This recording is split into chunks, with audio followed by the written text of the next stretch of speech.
ការប្រកួតពានសម្ដេចថ្នាក់ខេត្តវគ្គ8ក្រុមចុងក្រោយជើងទី1ដែលជាជំនួបជួបគ្នារវាងក្រុមបាល់ទាត់ភ្នំពេញ Galaxy ជាមួយនឹងក្រុមបាល់ទាត់មន្ទីរអប់រំយុវជននិងកីឡាខេត្តកំពតលទ្ធផលចប់ការប្រកួតគឺ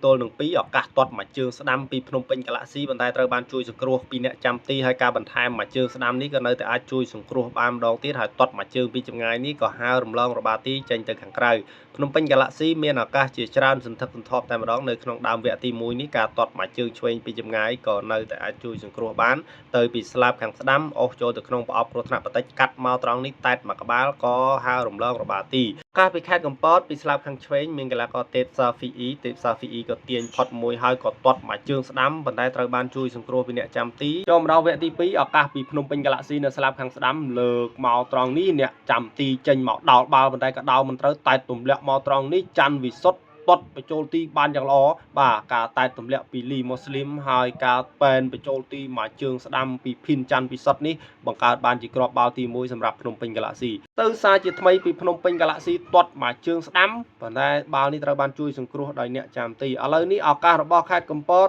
លើកចូលពីច័ន្ទធីបប៉ុន្តែបាល់នេះផុតអស់រលែងទៅហើយការលើកបាល់ជ្រុងពីជ្រុងខាងឆ្វេងរបស់ខេត្តកំពតតែតពីទេពសាហ្វីអ៊ីប៉ុន្តែត្រូវបានជួយសង្គ្រោះពីអ្នកចាំទីការបង្កកំហុសរបស់លីរីហ្វីនទៅលើកីឡាករម៉ាត់សេតមូស្លីមក៏បង្កើតបានជាបាល់ពីនៃ11ម៉ែត្រទាត់បញ្ចូលទីបានសម្រេច2-0ជាការនាំមុខរបស់ភ្នំពេញ Galaxy ទាត់ដោយកីឡាករម៉ាត់សេតមូស្លីមនេះតែម្ដង2-0ពីការនាំមុខរបស់ក្រុមម្ចាស់ផ្ទះត្រង់នេះឱកាស free kick របស់ម៉ាត់សេតមូស្លីមជើងនេះក៏រំលងរបាទីតែបន្តិចនោះទេត្រង់នេះគឺជាការទាត់បាល់ពីនៃ11ម៉ែត្រពីកីឡាករប្រធានក្រុមទេពសាហ្វីអ៊ីធ្វើឲ្យក្រុមបាល់ទាត់ខេត្តកំពតនឹងតាមពីក្រោយក្រុមភ្នំពេញ Galaxy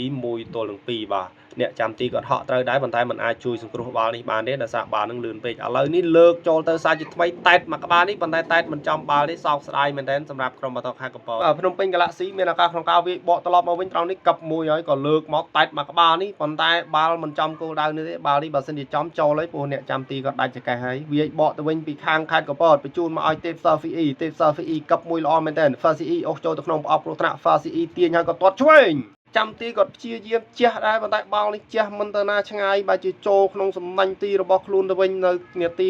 90+5ទៅហើយធ្វើឲ្យក្រុមបាល់ទាត់ខេត្តកំពតតាមស្មើតែម្ដង